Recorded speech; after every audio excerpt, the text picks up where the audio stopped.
Hello and welcome to all my champions. सारे champions को very very good morning. एक बार ऑडियो वीडियो बता दीजिएगा, सब ठीक है? गुड मॉर्निंग सारे चैंपियंस को very very good morning. Arvind, Anuj, KTM, Mani Kumar, Shruti, Arshad, Ankita, Sachin, recluse, सारे चैंपियंस को वेरी वेरी गुड मॉर्निंग। चलो अगर पहले तो ऑडियो वीडियो बता दो। कल हम लोगों ने वर्ब चैप्टर शुरू किया था। ओके, कल वर्ब चैप्टर शुरू किया था और कल हमने पढ़ा था स्टेटिव वर्ब और एक्शन वर्ब में क्या डिफरेंस है। और स्टेटिव वर्ब अपने साथ एडजेक्टिव लेता है और एक्शन वर्ड अपने साथ एडवर्ब लेता है। फिर हमने ट्रांजिटिव और इनट्रांजिटिव वर्ब पढ़ा। ट्रांजिटिव वर्ब वो वर्ब होता है जो अपने साथ, गुड मॉर्निंग सभी को, जो अपने साथ ऑब्जेक्ट लेता है। और कौन वाला ऑब्जेक्ट? वर्ब का ऑब्जेक्ट। और इनट्रांजिटिव वर्ब वो होता है जो अपने साथ ऑब्जेक्ट नहीं लेता है। ठीक है, यहीं तक किया था हमने। कुछ क्वेश्चंस वगैरह भी डिस्कस कर लिया था। ट्रांजिटिव और इनट्रांजिटिव पे ही हमने अपने क्लास को खत्म किया था कल। तो अभी मैंने आपको दो टाइप का वर्ब पढ़ाया। गुड मॉर्निंग सभी चैंपियंस को, good morning from West Bengal. Mansi, good morning. Live नहीं दिख रहा है आज, एक बार क्लास को क्विट करो। अच्छा, लाइव नहीं दिख रहा है।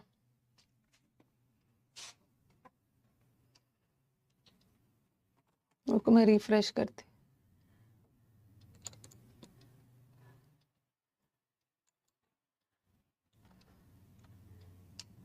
रिफ्रेश कर लेती हूं मैं।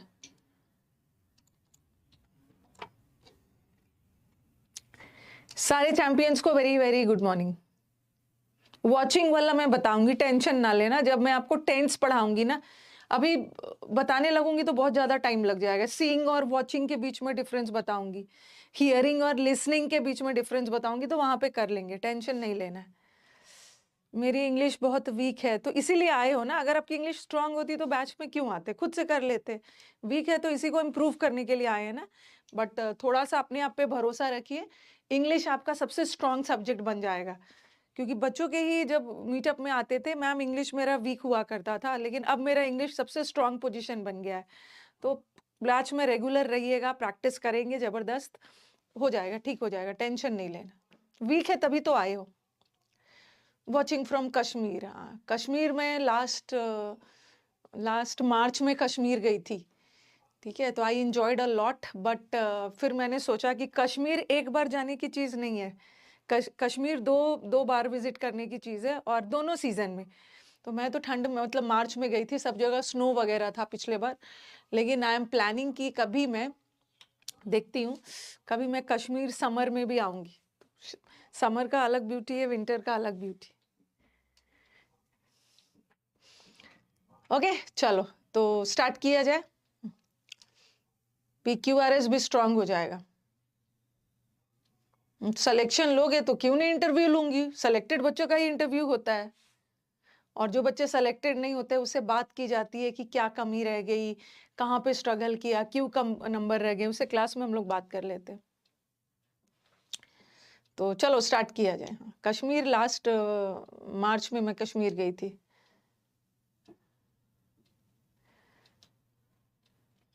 अब चलो स्टार्ट किया जाए। मैंने आपको स्टेटिव वर्ब, अब गुड मॉर्निंग बंद करना है।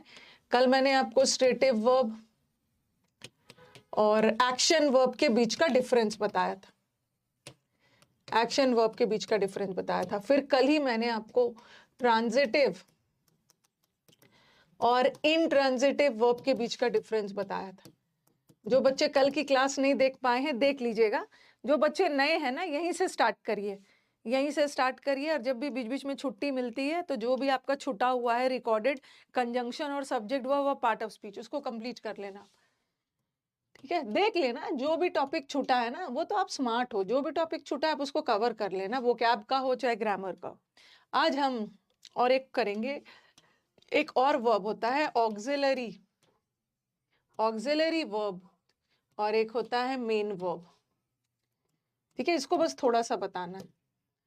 ऑक्सिलरी का ही दूसरा नाम होता है हेल्पिंग वर्ब। हेल्पिंग वर्ब का मतलब है सहायक क्रिया, और ये मेन वर्ब। ठीक है, थोड़ा सा इसके बारे में भी डिस्कस कर लेंगे। कल तो ट्रांजिटिव और इनट्रांजिटिव किया है। एक और वर्ब होता है जो कि मैं अभी नहीं पढ़ाऊंगी। 2-3 क्लास बाद, 2-4 क्लास बाद पढ़ाऊंगी। एक और होता है फाइनाइट वर्ब और एक होता है नॉन फाइनाइट वर्ब। अब बोलोगे कि मैम ये तो कभी सुना नहीं है, ये दोनों में क्या डिफरेंस? फाइनाइट वर्ब और नॉन फाइनाइट वर्ब क्या होता है, इसको भी हम पढ़ेंगे, बट अभी जरूरत नहीं है, अभी इसकी जरूरत नहीं है, इसको हम बाद में पढ़ेंगे। बताऊंगी फाइनाइट और नॉन फाइनाइट 3-4 क्लास बाद, ठीक है? अभी इसकी नीड नहीं। आज अभी हम हेल्पिंग और मेन वर्ब करते हैं। अब मुझे बताओ कि यहाँ पे बच्चों का कंफ्यूजन हो जाता है।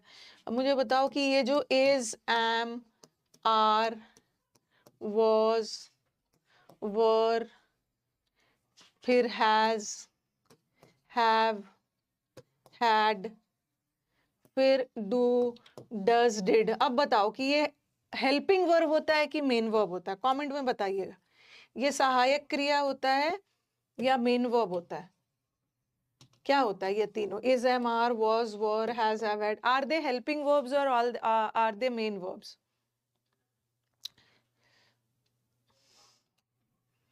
कल आपकी छुट्टी रहेगी, कल महाशिवरात्रि है ना, तो कल तो आपकी छुट्टी होने वाली है। हाँ, तो काफी सारे बच्चों का आंसर आ रहा है कि मैम हेल्पिंग वर्ब होता है।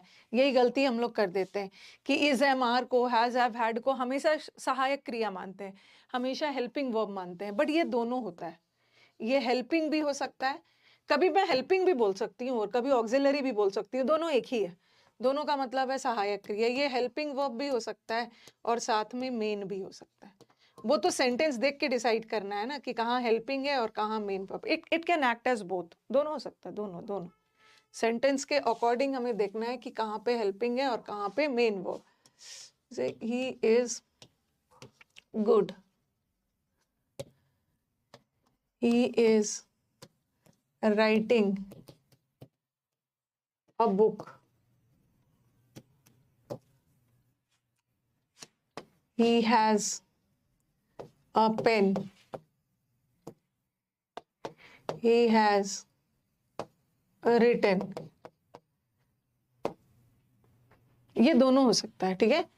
ये वाला जो है ना, ये हेल्पिंग वर्ब भी होगा और वाक्य में मेन वर्ब भी हो सकता है, सेंटेंस के अकॉर्डिंग।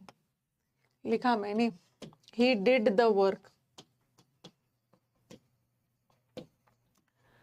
और he did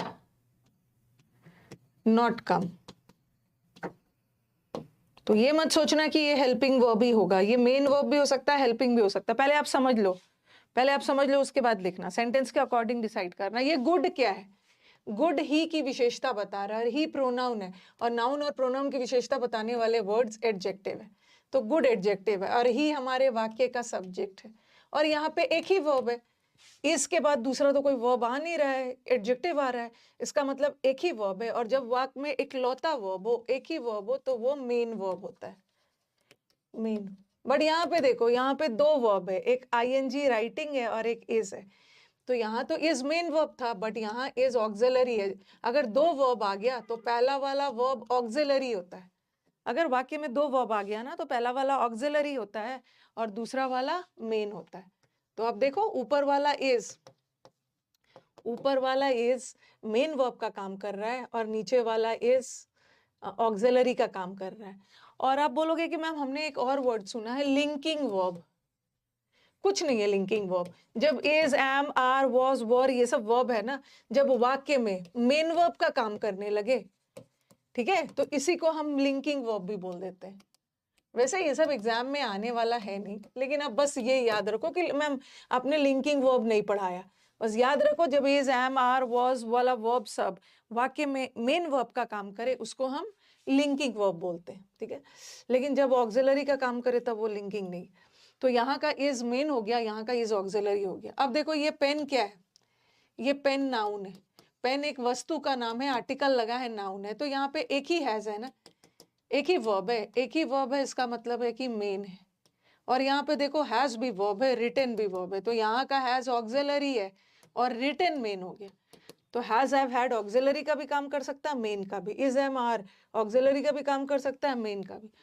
अब इस वर्क को देखो, ये यहाँ पे भी आपका कंफ्यूजन हो सकता है। अगर मैंने लिखा दे वर्क, तो यहाँ का वर्क वर्ब है, दे हमारे वाक्य का सब्जेक्ट है और ये वर्ब है, यहाँ का वर्क वर्ब है।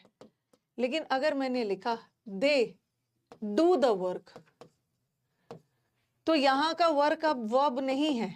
बात तो मैं दोनों जगह सेम ही बोल रही हूँ, बट यहाँ का वर्क के पहले आर्टिकल लग गया, और किसी भी वर्ड के पहले आर्टिकल लग गया तो वो नाउन है, क्योंकि आर्टिकल नाउन के साथ लगता है। तो यहाँ का वर्क नाउन था और यहाँ का वर्क वर्ब है। ओके, तो गलती से भी मत समझना कि मैम ये तो ऑक्सिलरी है और ये मेन वर्ब है। ये मेन वर्ब नहीं हो सकता है, क्योंकि वर्ब कहाँ से होगा, वर्क के पहले द लगा है, वर्ब के पहले द लग गया, वो वर्ब के पहले द थोड़ी लगता है, द तो नाउन के पहले लगता है। तो ये नाउन है, इसका मतलब है कि यहाँ पे एक ही वर्ब है, और एक ही वर्ब है तो मेन वाला है, और यहाँ पे तो दो वर्ब है, ये वाला मेन है और ये वाला हेल्पिंग बोलो या ऑक्सिलरी बोलो। तो डिड ऑक्सिलरी भी हो सकता है, मेन भी हो सकता है, सेंटेंस के अकॉर्डिंग डिसाइड करना।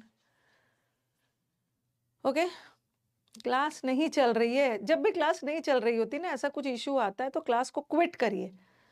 ओके, क्लास को डिस्कनेक्ट करके फिर से कनेक्ट करिए। तो गलती से भी मत बोलना कि इज एम आर हमेशा ऑक्सिलरी होता है। Is am are was were do does did auxiliary भी हो सकता है, मेन भी हो सकता है। वो तो हम सेंटेंस देख के डिसाइड करेंगे ना, कहाँ पे ऑक्सिलरी का काम करेगा, कहाँ पे मेन का काम करेगा।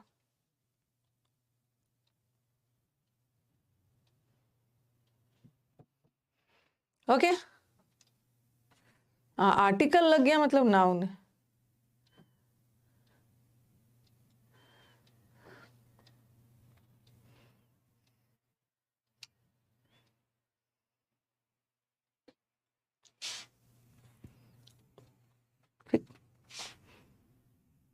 लिख लीजिए, लिखने के लिए दिया था ये।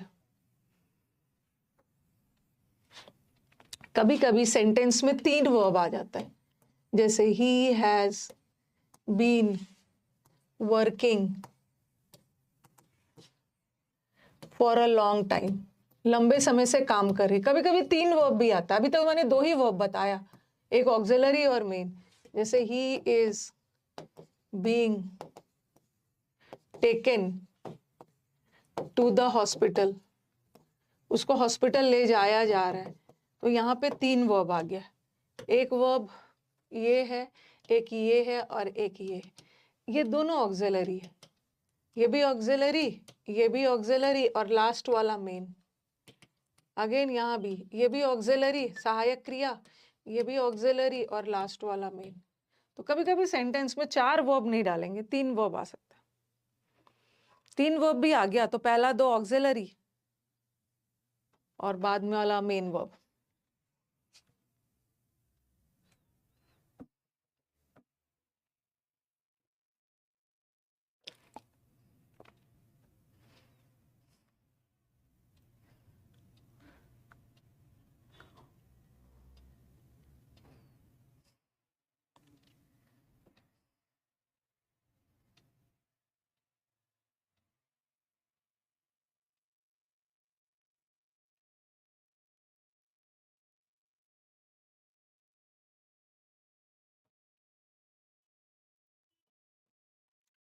ठीक है, हाँ, तो ऑक्सिलरी भी हो सकता है, मेन भी हो सकता है। ये भी हो गया। हाँ, अभी मैंने आपको 3 तरह का वर्ब पढ़ा दिया है। ओके, और फाइनाइट और नॉन फाइनाइट बाद में पढ़ाऊंगी। आज हम लोग पूरा फोकस करने वाले हैं किस पे? अभी तक मैंने वर्ब का टाइप्स पढ़ाया, आप थोड़ा सा ध्यान दोगे।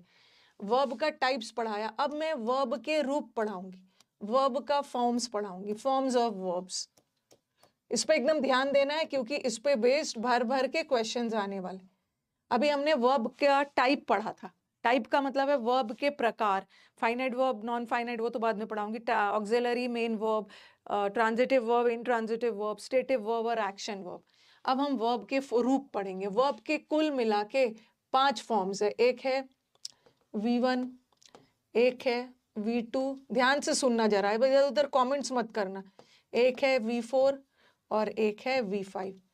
कई बुक्स में देखोगे ना, वो V1 और V5 को सेम मान लेते हैं। ठीक है, कई बुक्स में V5 का जिक्र होता ही नहीं है, क्योंकि V1 और V5 सेम ही है। क्यों सेम है, मतलब कैसे सेम है बता रही हूँ। ये जो जैसे मैंने लिखा ही गोज, और फिर लिखा मैंने दे गो, दोनों का टेंस क्या है, दोनों प्रेजेंट टेंस में, सिंपल प्रेजेंट में है दोनों, ये भी प्रेजेंट है सिंपल प्रेजेंट और ये भी प्रेजेंट। ओके, वह जाता है और वे जाते हैं। तो आपको मैंने सब्जेक्ट वर्ब में पढ़ाया था, वर्ब में एस लग गया तो वो सिंगुलर। नाउन में एस लगता है प्लूरल, बट वर्ब में एस लगता है सिंगुलर, और वर्ब में एस नहीं है तो प्लूरल। बाकी दोनों का टेंस तो सेम ही है, वह जाता है और वे जाते हैं, दोनों का टेंस सेम है, बस ओनली डिफरेंस है सिंगुलर और प्लूरल में।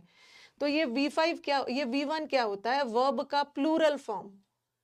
ठीक है, वर्ब का प्लूरल फॉर्म मतलब जब उसमें एस नहीं हो, और V5 क्या होता है, वर्ब का सिंगुलर फॉर्म जब उसमें एस लगा हो। ठीक है, तो इसीलिए कई बुक्स में दोनों को सेम मान लेते हैं, दोनों तो प्रेजेंट टेंस ही है, बट एक सिंगुलर और प्लूरल का डिफरेंस होता है। ठीक है, तो कहीं V5 ना भी दिखे ना, वैसे तो V5 फॉर्म होता है और दोनों में डिफरेंस है, एक सिंगुलर है एक प्लूरल है, लेकिन कई बुक्स में वो सेम ही मान लेते हैं।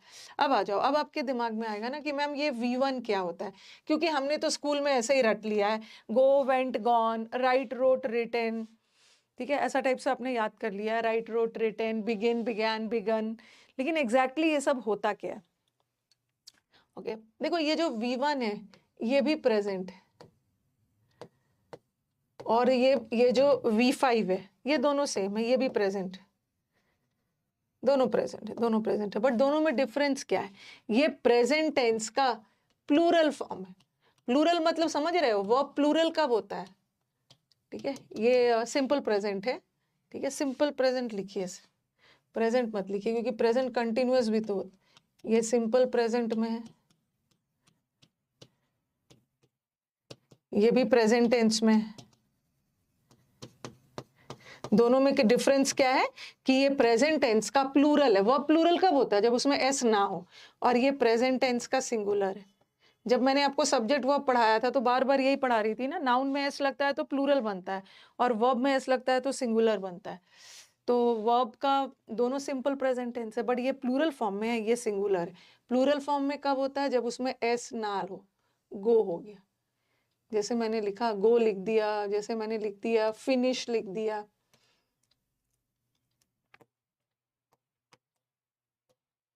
ठीक है, ये सब वर्ब का प्रेजेंट टेंस का प्लूरल फॉर्म है, और ये तो प्रेजेंट टेंस का सिंगुलर है। वर्ब सिंगुलर कब होता है, जब उसमें एस लगा हो, फिनिशेस लगा हो,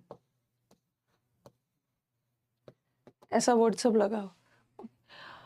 और जैसे मैंने राइट लिख दिया, राइट, राइट, और यहाँ पे वर्ब में एस नहीं है तो प्लूरल है, और वर्ब में एस आ गया तो सिंगुलर हो गया। अदरवाइज टेंस तो सेम ही है दोनों का। ही के साथ गोज लगाते हो, दे के साथ गो, ही के दे के साथ फिनिश, और ही के साथ फिनिशेस, दे के साथ राइट और ही के साथ राइट, सिंगुलर प्लूरल का डिफरेंस है। ओके, सबका मैं अलग अलग करवाऊंगी, यहाँ तो थोड़ा सा एग्जाम्पल दे दिया है।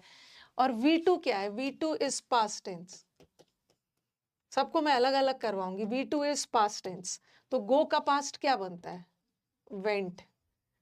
फिनिश का पास्ट क्या बनता है, फिनिश्ड, ईडी। राइट का पास्ट क्या बनता है, रोट। और पास्ट टेंस में जैसे आप बोलोगे कि मैम प्रेजेंट टेंस में तो सिंगुलर प्लूरल होता है ना, प्रेजेंट टेंस में हम ही के साथ गोज लगाते हैं और दे के साथ गो लगाते हैं। गोज वर्ब का V1 फॉर्म है। V1 फॉर्म कब होता है, वो जब उसमें एस लगा हो और जब वो सिंगुलर हो। और V1 फॉर्म कब होता है, जब उसमें एस ना लगाओ, और V5 फॉर्म कब होता है, जब उसमें एस लगाओ। लेकिन पास्ट टेंस में सिंगुलर प्लूरल नहीं देखा जाता है। ही के साथ ही भी वही पास्ट टेंस वेंट, गो का, और दे के साथ भी वही पास्ट टेंस। तो पास्ट टेंस में सिंगुलर प्लूरल नहीं देखना है। पास्ट टेंस में सिंगुलर सब्जेक्ट के साथ भी वही पास्ट टेंस और प्लूरल सब्जेक्ट के साथ भी वही पास्ट टेंस। देख रहे हो, ही के साथ भी वेंट लगा सकते हो, दे के साथ भी वेंट, ही के साथ भी फिनिश्ड, दे के साथ भी फिनिश्ड, ही के साथ भी रोट और दे के साथ भी रोट। तो पास्ट टेंस में प्रेजेंट और सिंगुलर प्लूरल नहीं होता, जो भी सिंगुलर प्लूरल है प्रेजेंट टेंस में। अब ये आ गया, ठीक है, इतना दूर तक ये क्लियर हो गया। अब सबसे ज्यादा प्रॉब्लम आपको V3 और V4 करता है। हम लोग रट तो लेते हैं कि गो वेंट और गॉन लिख देंगे, और फिनिश का भी थर्ड फॉर्म फिनिश्ड ही होता है, और राइट का राइट, रोट, रिटन, ऐसे याद तो कर लेते हैं कि ये सब ऐसा है। लेकिन एग्जैक्टली ये है क्या, V3 किसको, V3 क्या होता है, V3 को हम बोलते हैं पास्ट पार्टिसिपल। और बच्चों का कंफ्यूजन होता है, आज तक समझ में नहीं आया कि मैम ये पास्ट पार्टिसिपल इसका नाम क्यों रखा, क्या होता है पार्टिसिपल। ओके, नाम इसका पार्टिसिपल क्यों रखा है। ओके, ओके, बताऊंगी, सब बताऊंगी। और ये जो V4 फॉर्म होता है ना, किसी भी वर्ब के ING फॉर्म को हम V4 फॉर्म बोलते हैं। ठीक है, V4 को कई बार ऐसा लिखा हुआ मिल जाएगा, V1 plus ING, V1 plus ING is equal to V4। किसी भी वर्ब का V1 फॉर्म में ING लगा दो, जैसे गो का गोइंग लगा दिया, फिनिश का फिनिश V1 है, उसमें ING लगा दिया, तो वर्ब के ING फॉर्म को V1 बोलते हैं। राइट का राइटिंग लगा दे, उसको हम V4 बोलते हैं। और V4 का नाम प्रेजेंट पार्टिसिपल। अब आपके दिमाग में आ रहा है कि आखिर ये सब का नाम कुछ पार्टिसिपल टाइप से क्यों पड़ा। ठीक है, पहले आप ध्यान से सुनो, ये इतना दूर तो आपको आसानी से समझ में आ गया होगा, ये तो आराम से समझ में आ गया होगा। V1 भी प्रेजेंट है और V5 भी प्रेजेंट है, तो आपको V1 और V5 में दिक्कत नहीं हुई, दोनों प्रेजेंट है, बस सिंगुलर प्लूरल का डिफरेंस है। ठीक है, V1 वर्ब का प्लूरल फॉर्म होता है। वर्ब का प्लूरल फॉर्म मतलब जब उसमें S नहीं लगा हो। नाउन में S लगाते हैं तो प्लूरल बनता है। ठीक है, लेकिन वर्ब को प्लूरल बनाने के लिए S हटाना होता है, और ये उसका सिंगुलर फॉर्म है। ठीक है, और पास्ट टेंस भी समझ में आ गया होगा। आपको ज्यादा प्रॉब्लम है इसमें कि आखिर हमने रट तो लिया है, go, went, gone, write, wrote, written, कि ऐसा याद तो कर लिया है कि ये V3 फॉर्म है, V3 फॉर्म है। और वर्ब के ING फॉर्म, जहां भी ING लगा दिया ना, वो V4 फॉर्म है। V4 किसको बोलते हैं, जब V1 फॉर्म में ING डाल दोगे तो वो V4 बन जाएगा। आखिर इसका नाम पार्टिसिपल क्यों पड़ा, पास्ट पार्टिसिपल और प्रेजेंट पार्टिसिपल क्यों पड़ा। ठीक है, ये पार्टिसिपल होता क्या है। वैसे वैसे तो मैं पार्टिसिपल चैप्टर अलग से पढ़ाऊंगी, जीरन चैप्टर पढ़ाने में मुझे अलग से 2-3 दिन लगेगा। ठीक है, इन्फिनेटिव पढ़ाने में अलग से लगेगा, पार्टिसिपल भी मैं अलग से पढ़ाऊंगी, लेकिन यहाँ मैं थोड़ा सा बता देती हूँ कि इसका नाम पार्टिसिपल क्यों पड़ा है। पहले आप इसको लिख लो।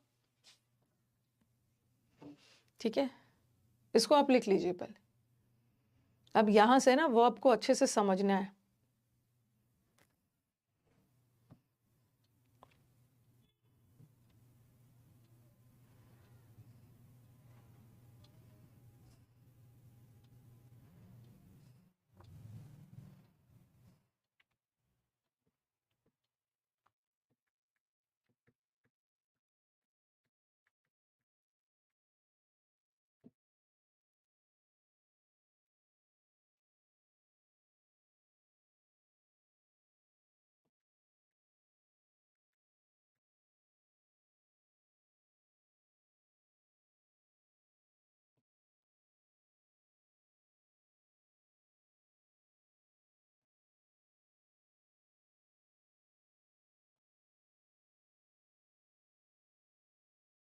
लिख के डन बोलिए।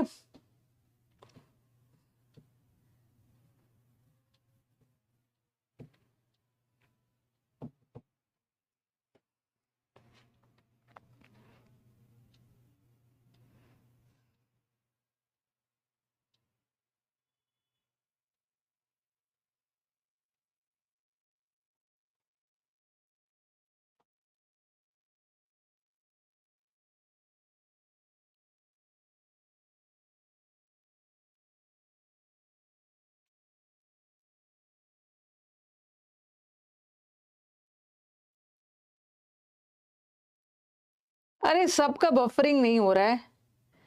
ठीक है, सबका बफरिंग नहीं हो रहा है। आप अपना नेट वगैरह चेक कर लो।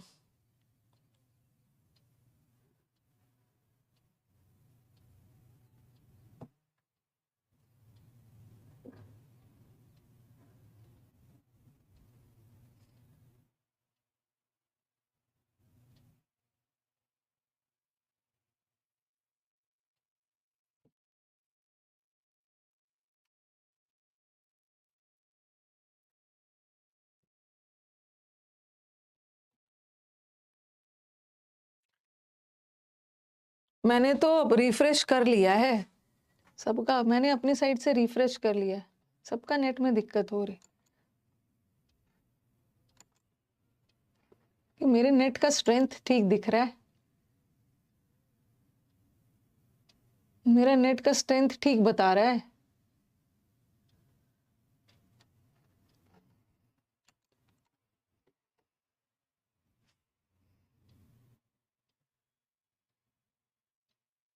मैम सही चल रहा है।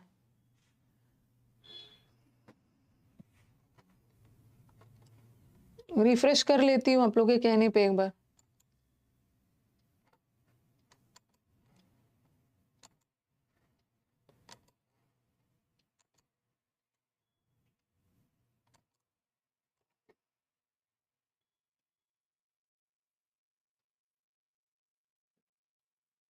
ओके, अभी रिफ्रेश किया है मैंने, एक बार देख लो, बफरिंग अब नहीं हो रहा होगा।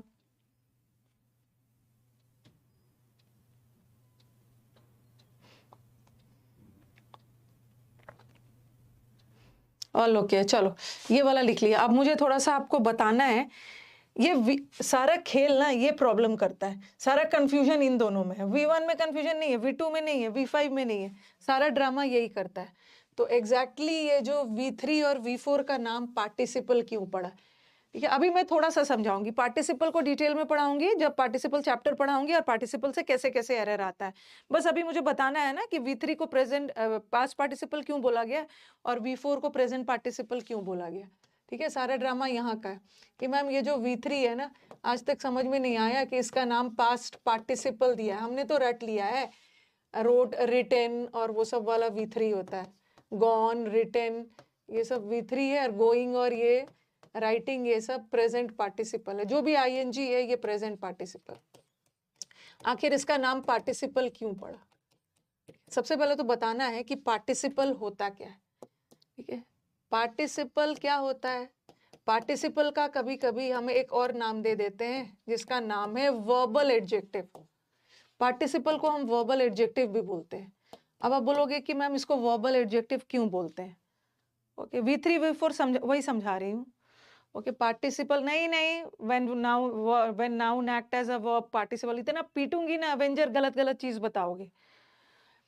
पार्टिसिपल का नाम दूसरा नाम है वर्बल एडजेक्टिव। वर्बल एडजेक्टिव क्यों है, जब वर्ब एडजेक्टिव का काम करने लगे, जब वाक्य में वर्ब का काम ना करके एडजेक्टिव का काम करने लगे, तो उसको हम क्या बोलते हैं, पार्टिसिपल। ओके, तो कोई पूछे कि पार्टिसिपल क्या होता है, when verb acts as N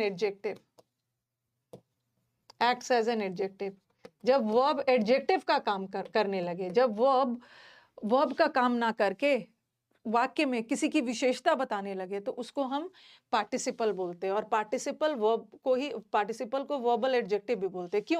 क्यों वर्बल एडजेक्टिव होते हैं, क्योंकि वर्बल से वर्ब बन गया, जब वर्ब एडजेक्टिव का काम करने लगे पार्टिसिपल बोलते हैं, इसको वर्बल एडजेक्टिव बोलते हैं। और वर्ब का V1 फॉर्म है, V2 है, V3 है, V4 है, V5 है। लेकिन इन पांचों फॉर्म्स में से सिर्फ दो ही फॉर्म पार्टिसिपल का काम करता है। व्हेन वर्ब का V3 फॉर्म और V4 फॉर्म, V1 V2 और V5 पार्टिसिपल का काम नहीं करता है। पार्टिसिपल का काम दो ही फॉर्म करता है, V3 और V4। जब वर्ब का V3 और V4 फॉर्म एडजेक्टिव का काम करने लगे, हम उसको पार्टिसिपल बोलते हैं।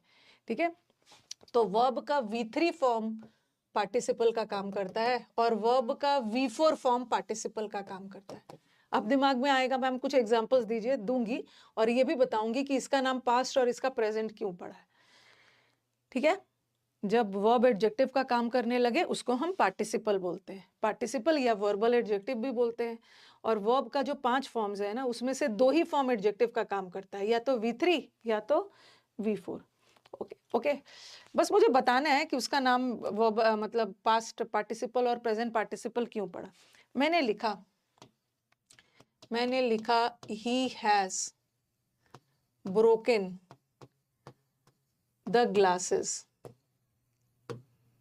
अभी मैं डिफरेंस बताऊंगी। कभी कभी वर्ब का थर्ड फॉर्म ना, कभी कभी वर्ब का थर्ड फॉर्म वर्ब ही होता है, और कभी कभी वर्ब का थर्ड फॉर्म एडजेक्टिव भी हो सकता है। कभी कभी तो वर्ब का काम करता है। अब मैं बताऊंगी कि आपके दिमाग में क्वेश्चन आएगा कि कैसे पता चलेगा कि कहाँ वर्ब का थर्ड फॉर्म वर्ब है और कहाँ उसका थर्ड फॉर्म एडजेक्टिव है, जिसको हम पास्ट पार्टिसिपल बोलते हैं, प्रेजेंट, हाँ पास्ट पार्टिसिपल बोलते हैं। और फिर मैंने लिखा जरा बोर्ड पे ध्यान देना, the broken glasses were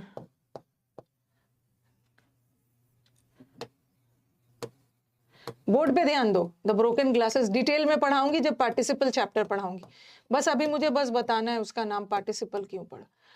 okay देखो आपने ये पढ़ा है, ये पढ़ा है ना, ब्रेक V1 है, ठीक है, ब्रेक्स तो V5 हो गया और इसका V2 क्या बनेगा, ब्रोक, ब्रेक ब्रोक, और इसका V3 क्या बनेगा, ब्रोकन। ठीक है, अभी मैं V1 V2 आपको करीब 50-60 V1 V2 करवाने वाली हूँ जो एग्जाम्स में बार बार रिपीट होता है। ओके, V1 V2 जो आपको, उसके अलावा आपको कुछ करने की जरूरत नहीं है, उतना ही कर लो काम हो जाएगा। ठीक है, ब्रेक ब्रोक ब्रोकन, तो ये जो ब्रोकन है ना, ये वर्ब का थर्ड फॉर्म, ठीक है, ब्रेक का ही थर्ड फॉर्म ब्रोकन है। तो कभी कभी वाक्य में ये जो ब्रोकन है, कभी कभी वाक्य में वर्ब का भी काम कर जाएगा, क्योंकि वर्ब का थर्ड फॉर्म है, तो एक तो वर्ब का भी काम कर सकता है और कभी कभी एडजेक्टिव का भी करेगा, वो तो हमें सेंटेंस देख के डिसाइड करना है। जहां पे ब्रोकन वर्ड से किसी एक्शन का बोध हो रहा है, जहां पे ब्रोकन वर्ड से कोई क्रिया हो रही है, तो वहां तो वर्ब होगा, और जहां किसी ब्रोकन वर्ड से क्रिया के बारे में नहीं पता चल रहा है, एक्शन के बारे में नहीं पता चल रहा है, एडजेक्टिव है। अब देखो, he has broken the glasses, क्या यहाँ इसका मैं अगर ट्रांसलेशन करूं, वो शीशे को तोड़ चुका है, ही हैज ब्रोकन, वो शीशे को तोड़ चुका है, और यहाँ तोड़ने में एक्शन हुआ है ना, एक्शन हुआ है। ओके, ही वो ग्लास को तोड़ चुका है, तो तोड़ने में एक्शन हुआ है, और जहां भी जिस वर्ब से एक्शन का बोध हो, तो यहाँ का ब्रोकन एडजेक्टिव नहीं है, यहाँ का ब्रोकन वर्ब है, ये ब्रोकन थर्ड फॉर्म है। ओके, वर्ब का थर्ड फॉर्म है, लेकिन यहाँ पे ये एडजेक्टिव नहीं है, क्योंकि किसी की विशेषता वगैरह नहीं बता रहा है, यहाँ पे एक्शन हो रहा है, तोड़ने में क्रिया हो रही है, तो ये वर्ब है। नेक्स्ट देखो, the broken glasses were repaired, यहाँ ब्रोकन का ट्रांसलेशन अलग है, वो ग्लास शीशे को तोड़ चुका है, तोड़ने में क्रिया हुई है, बट यहाँ पे देखो, the broken glasses were repaired, टूटे हुए शीशे को रिपेयर किया गया, तो यहाँ ब्रोकन का मतलब है टूटा हुआ, टूटा हुआ शीशा रिपेयर किया गया किसी के द्वारा, तो यहाँ ब्रोकन में कोई एक्शन का नहीं पता चल रहा है, यहाँ ब्रोकन का मतलब है टूटा हुआ, कैसा शीशा, टूटा हुआ, तो यहाँ पे नो एक्शन, यहाँ पे वर्ब के थर्ड फॉर्म में कोई एक्शन का पता नहीं चल रहा है, इसका मतलब ये वर्ब नहीं है। और दूसरा, ये शीशे की विशेषता बता रहा है, ग्लासेस क्या है, नाउन, कैसा ग्लास, टूटा हुआ, और नाउन की विशेषता बताने वाले वर्ड्स एडजेक्टिव। तो देखो, यहाँ वर्ब का थर्ड फॉर्म एडजेक्टिव है, और यहाँ वर्ब का थर्ड फॉर्म वर्ब का काम कर रहा है। और आप बोलोगे मैम यहाँ वर्ब कौन सा है, वर्ब ये है, रिपेयर करने में क्रिया हो रही है, ये वर्ब है, ये ऑक्सिलरी है, और ये मेन है, किसी के द्वारा किया गया है, रिपेयर पैसिव में जा रहा है। ओके, तो ये वर्ब है। तो अब देखो, यहाँ पे वर्ब का थर्ड फॉर्म क्या हो गया, यहाँ पे द वर्ब का थर्ड फॉर्म शीशे की विशेषता बता रहा है, तो ये क्या हो गया, पार्टिसिपल हो गया, ये एडजेक्टिव हो गया। ठीक है, शीशे की विशेषता बता रहा है, तो ये एडजेक्टिव है, और एडजेक्टिव में भी वर्ब का दो ही फॉर्म एडजेक्टिव का काम करता है, एक V3, ये V4, बट चूंकि ये ING फॉर्म में नहीं है, V4 रहता तब हम ING फॉर्म में लगाते हैं और प्रेजेंट पार्टिसिपल बोलते हैं, तो ये हमारा एडजेक्टिव है, तो इसको हम क्या बोलेंगे, पास्ट पार्टिसिपल। पास्ट पार्टिसिपल क्यों बोला, क्योंकि प्रेजेंट पार्टिसिपल में तो ING फॉर्म आता है ना, ये पास्ट पार्टिसिपल। ठीक है, पहले मुझे बताओ कि इतना दूर क्लियर है, इतने दूर क्लियर है। और ये जो द लगा है ना, ब्रोकन के लिए नहीं लगा है, ये जो आर्टिकल लगा है, ये तो ग्लासेस के लिए लगा है ना, जैसे मैंने लिखा ही इज अ बॉय, तो ये जो आर्टिकल लगा है, ये बॉय के लिए, बॉय के लिए, क्योंकि आर्टिकल नाउन के लिए लगता है। अब मुझे इस बॉय की विशेषता बतानी है, तो मैंने लिखा he is a good boy, तो बॉय नाउन है और गुड एडजेक्टिव है, लेकिन अभी भी ये जो आर्टिकल है ना, ये बॉय के लिए ही है, सिंपली मैंने उस बॉय की विशेषता बता दी, वह एक अच्छा नहीं है, वह एक अच्छा लड़का है, तो अभी यहाँ भी आर्टिकल बॉय के लिए था और यहाँ भी आर्टिकल बॉय के लिए, सिंपली उस बॉय की विशेषता बता दी।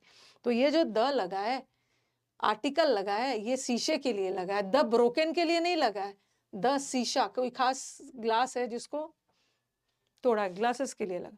पहले मुझे बताओ कि ये क्लियर है,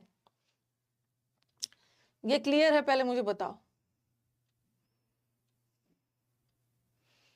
वर्ब का थर्ड फॉर्म कभी कभी वर्ब होता है, जब एक्शन का बोध हो रहा है वर्ब बट किसी की विशेषता बता रहा है तो वो एडजेक्टिव है, पास्ट पार्टिसिपल। हाँ, ये हो गया। अब मैं आईएनजी पे चलती हूँ। अब मैंने लिखा बार्किंग डॉग्स, या मैंने ऐसा लिखा द डॉग इज बार्किंग। ये जो डॉगी है भौंक रहा है, बार्किंग। ये वर्ब का कौन सा फॉर्म है? आईएनजी फॉर्म, जिसको फोर्थ फॉर्म बोलते हैं। और ये जो फोर्थ फॉर्म है ना, ये कभी कभी वर्ब भी हो सकता है और फोर्थ फॉर्म कभी कभी एडजेक्टिव भी हो सकता है। वर्ब का फोर्थ फॉर्म एडजेक्टिव का काम करता है तो इसको हम प्रेजेंट पार्टिसिपल बोलते हैं। तो देखेंगे कि वर्ब का काम कब करेगा? जब कोई एक्शन हो रहा है। जब यहाँ पे नो एक्शन हो रहा है, कोई एक्शन नहीं हो रहा है, किसी की विशेषता बता रहा है, तब वो एडजेक्टिव का काम करे। Okay, the dog is barking. और फिर मैंने लिखा बार्किंग डॉग्स शेल्डम बाइट। जो डॉग्स भौंकते हैं वो शायद ही कभी काटते हैं। तो अब देखो ये क्या है? वर्ब का आईएनजी फॉर्म। वर्ब का आईएनजी फॉर्म किसको बोलते हैं? मतलब V4 फॉर्म, आईएनजी फॉर्म। ठीक है, और यहाँ भी ये V4 फॉर्म है और आईएनजी है। और कभी कभी वर्ब का जो V4 फॉर्म होता है वर्ब भी हो सकता है, एडजेक्टिव भी हो सकता है। अब यहाँ पे देखो, the dog is barking, dog भौंक रहा है, उसके भौंकने में क्रिया हो रही है। ओके, क्रिया हो रही है तो यहाँ एक्शन हो रहा है, तो ये एक्शन हो रहा है ना, तो ये एडजेक्टिव नहीं है, ये वर्ब है, बार्किंग वर्ब है। बट यहाँ पे देखो, जो डॉग्स भौंकने वाले कुत्ते शायद ही कभी काटते हैं, यहाँ पे ये वर्ब हो गया। बाइट, काटने में क्रिया हो रही है, ये हमारा वर्ब हो गया। इसका मतलब है ये वर्ब नहीं है, ये डॉग्स की विशेषता बता रहा है। डॉग्स क्या है? नाउन। कैसा डॉग्स? जो डॉग्स अक्सर भौंकते हुए कुत्ते, तो ये डॉग की विशेषता बता रहा है, एडजेक्टिव है। और साथ में आईएनजी है, आईएनजी मतलब V4 है। और जब वर्ब का V4 आईएनजी फॉर्म किसी की विशेषता बता रहा है तो ये हो गया प्रेजेंट पार्टिसिपल। तो कंफ्यूज मत होना, विशेषता ये प्रेजेंट पार्टिसिपल, यस।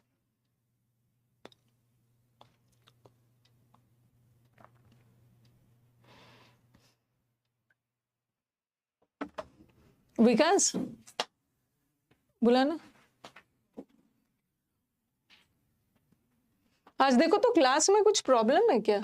बार बार वो सब कंप्लेन कर रहे हैं बफरिंग वफरिंग का। नेट तो सही जा रहा है, देख लो एक बार। बफरिंग बोल रहे हैं, क्या दिक्कत है? देखो कहीं वो ऐप वाले के साइड से कोई प्रॉब्लम तो नहीं है?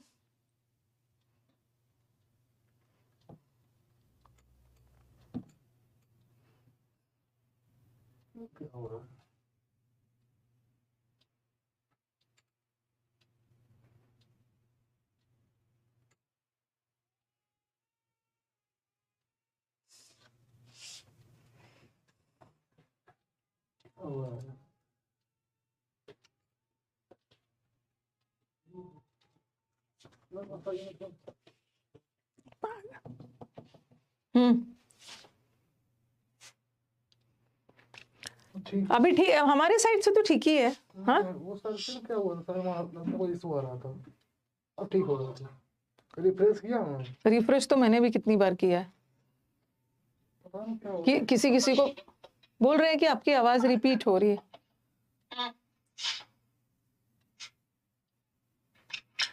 अभी ठीक है, हमारे साइड से तो ठीक ही है। हाँ, ठीक है।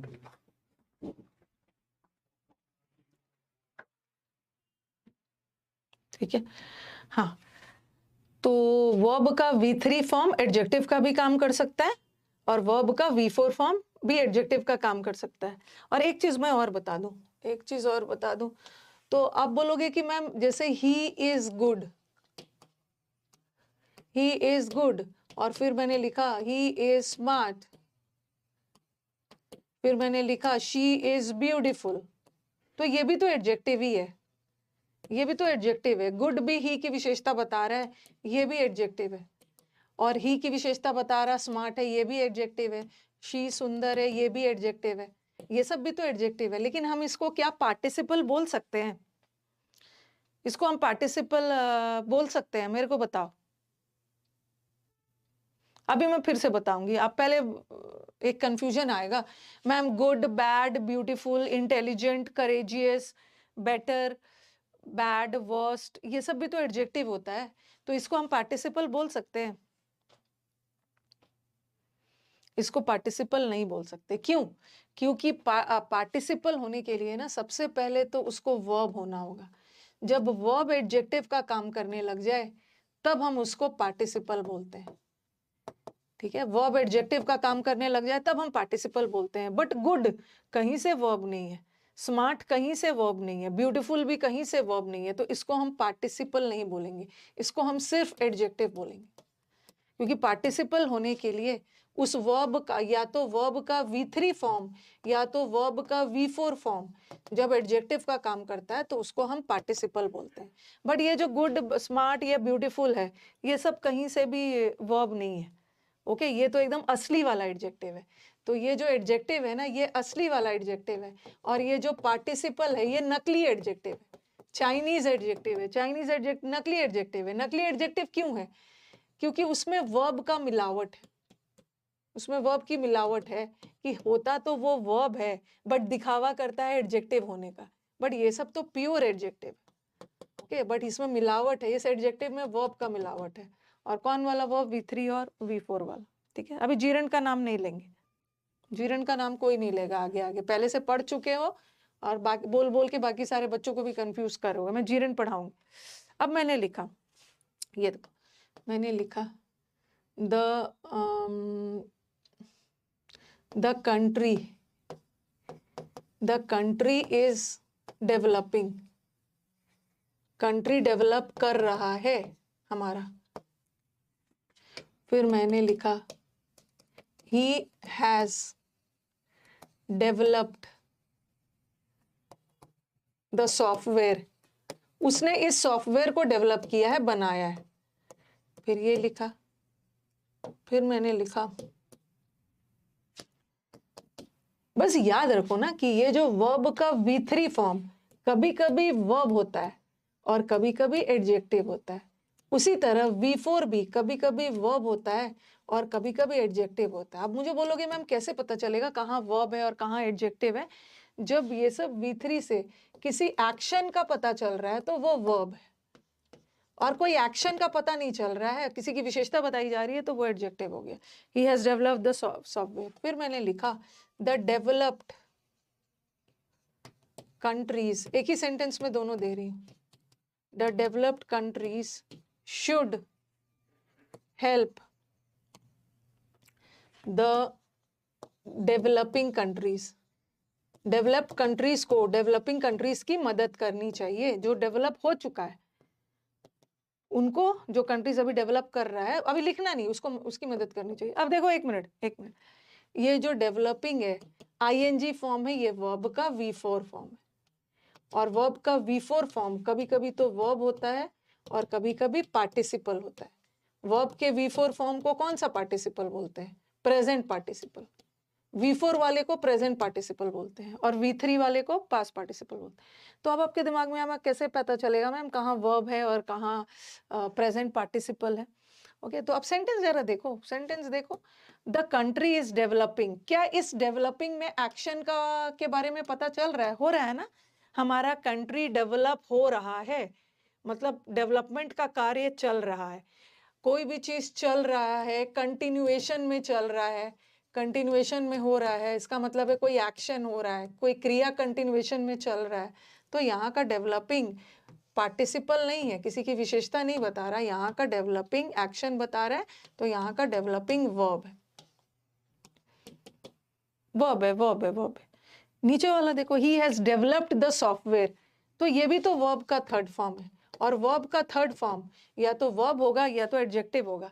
यहाँ पर ये किसी की विशेषता थोड़ी बता रहा है, उसने इस सॉफ्टवेयर को बनाया है, उसने इस सॉफ्टवेयर को अपनी तरफ से डेवलप किया। डेवलप करने में कोई क्रिया हुई है ना, तो यहाँ का जो डेवलप्ड है ये वर्ब है, वर्ब है। ठीक है, वर्ब है। अब थर्ड वाले सेंटेंस पे आओ। थर्ड वाले सेंटेंस में हमारा वर्ब ये है, शुड हेल्प।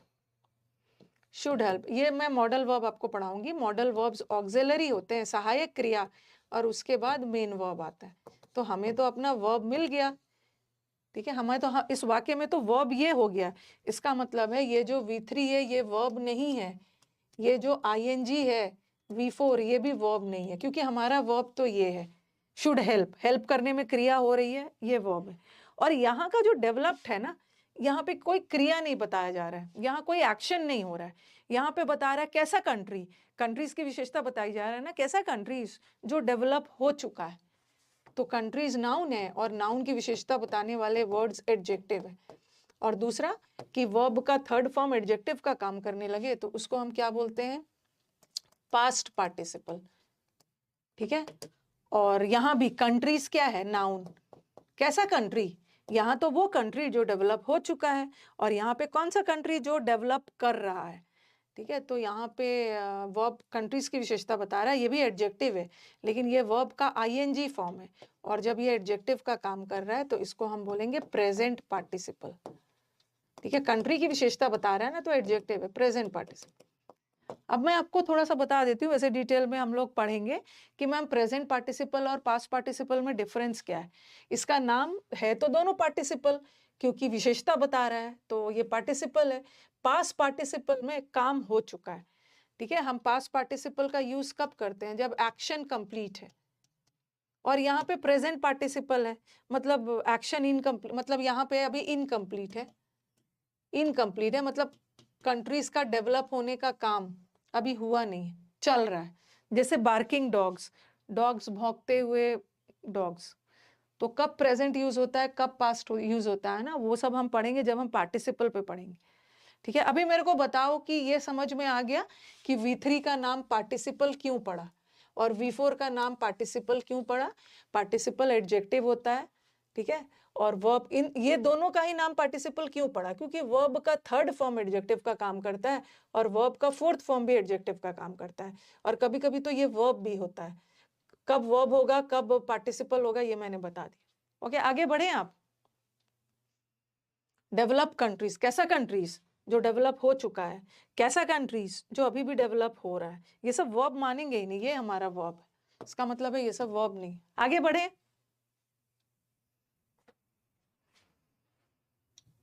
बहुत ज्यादा डिटेल में नहीं, बस मुझे बताना था कि इसका नाम पार्टिसिपल क्यों पड़ा, जो कि आपको समझ में आ गया है। किसी को समझाना होगा तो समझा देना कि V4 और V3 का नाम पार्टिसिपल क्यों पड़ा। ओके, हाँ, तो यही वाला है। V1 simple present tense plural है, और V5 सिंपल प्रेजेंट टेंस का सिंगुलर है, और V2 सिंपल पास्ट है, और ये V3 पास्ट पार्टिसिपल है, और ये प्रेजेंट पार्टिसिपल है। अब मैं आपको क्या करने वाली हूँ कि इन तीनों का कंपैरिजन करूं। इसको नहीं लिख रही हूं क्योंकि अंडरस्टूड है, अंडरस्टूड है कि जहां भी ing लगाते जाओगे ना ये V4 में होते जाएगा। और V5 भी नहीं लिख रही हूं क्योंकि V5 भी तो V1 ही है, एक प्रेजेंट होता है और एक प्रेजेंट टेंस में सिंगुलर है और एक प्रेजेंट टेंस में प्लूरल है। तो अभी बुक्स में जाओगे ना तो चार पेज का V1 V2 दिया हुआ होता है, बट आपको उतना याद नहीं रखना है। मैं आपको कुछ 50-60 V1 V2 करवा रही हूँ, इसके अलावा आपको अलग से नहीं पढ़ना है, इसी में से आएगा। ओके, इसी में से आएगा। तो चलो अब लिखना शुरू करोगे। पहले तो मैंने थोड़ा सा इजी वाला ले लिया है, ठीक है। V1 V2 V3 लिखना शुरू करो। कम V1 है और केम V2 है और कम V3 है। कई बार मैं देखती हूँ, जरा ध्यान देना, कई बार बच्चे ना ऐसा लिखते हैं कि मैम कम तो V1 होता है, उसका पास्ट केम होता है और उसका V3 भी केम लगा देते हैं। नहीं, उसका V3 केम नहीं होगा, ओके, उसका V3 भी कम ही होता है। फिर आपके दिमाग में क्वेश्चन आएगा कि मैम कैसे पता करेंगे कि कम भी तो V3 होता है और यहाँ का कम V1 भी होता है। ये V1 V2 V3 है, तो ये भी तो V1 है, कम भी V1 है और ये भी कम V3 भी है। तो कैसे पता करेंगे, पहले सुन लो। जब भी हैज हैव हैड के बाद आया है ना, एक मिनट अभी लिखना नहीं, जैसे मैंने लिखा they come on time, has have had के बाद हमेशा वर्ब का थर्ड फॉर्म आता है, दे कम ऑन टाइम। और फिर मैंने लिखा they have come on time, वो टाइम से आ चुके हैं। तो कम तो V1 भी होता है, ये जो कम है, कम केम और फिर से कम, V1 भी है और ये V3 भी है, यहाँ भी V1 भी है, V3 भी है। बट याद रखना कि जब भी वाक्य में हैज हैव हैड आ गया, हैज हैव हैड के बाद कभी भी V1 नहीं आता है, V3 आता है। तो यहाँ का जो कम है ना, ये V3 है, और बगैर हैज हैव हैड के है तो वो V1। कंफ्यूज मत होना, V1 सेंटेंस के अकॉर्डिंग। ओके, तो यही वाला चीज था। देखो कम का केम, अब फिर से केम मत लगाना, फिर से कम ही है। उसी तरह रन का रैन होगा पास्ट टेंस, और फिर से रैन मत लगाना, फिर से रन ही है। They had run, okay, they run या दे हैड रन, हैड के बाद V3। कभी कभी ऐसा भी लगा सकते, ऐसा लगा देंगे ही हैज रैन, ये गलत है, रैन तो V2 है, और हैज हैव हैड के बाद V2 थोड़ी आता है, हैज हैव हैड के बाद V3 आता है। तो इसका V3 भी रन का V1 और V3 सेम है। उसी तरह स्विम का स्वैम, और इसका V3 स्वम, याद रखना।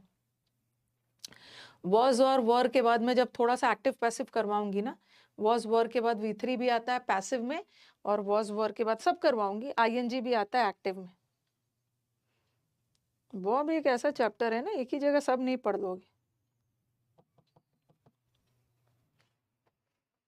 ठीक है, स्विम स्वैम स्वम नोट करना है, अरे इसको नोट करना है। जैसे ऐसा लगा देंगे, he has swum across the river, कहाँ पे एरर है? He has swum across the river, ऐसा टाइप से एरर आता है। हैज के बाद थर्ड फॉर्म आता है ना, बट स्वैम तो V2 है, हमें तो V3 लाना है, तो हम स्वैम ना करके स्वम करेंगे, V3 स्वम होता है। He had run, he had केम नहीं होगा, he had come, she has come, they have come, she had come, has have had के बाद V3 लगाना। अब मुझे फ्लाई और फ्लो वाला थोड़ा अच्छे से बताना है, यहां से भी भर भर के एरर्स आएगा। नहीं, मैं ING नहीं लिखूंगी। क्यों लिखूंगी ING? पागलों की तरह सबको आपको पता ही है। ING में ING लगा दो, V1 में ING लगा दो, तो कमिंग होगा, रनिंग हो गया, ये सब लिखने की जरूरत नहीं है, ज्यादा बच्चा नहीं बनना है। इसका स्विमिंग हो गया, ING क्यों, V4 क्यों लिखूंगी? अंडरस्टूड है, V4 मतलब ING लगाना। फ्लाइंग लिखूंगी, आप लोग नहीं लिखना, फ्लोइंग लिखूंगी, सब में ING लगाते जाना, इसको कंपेयर नहीं करते हैं।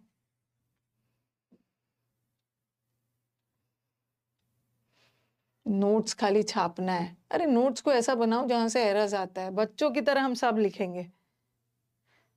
फिर हम V5 भी लिखेंगे, मैम एक V5 भी लिख दीजिए, और वहां पे कम्स कर दीजिए, रन्स कर दीजिए, स्विम्स कर दीजिए।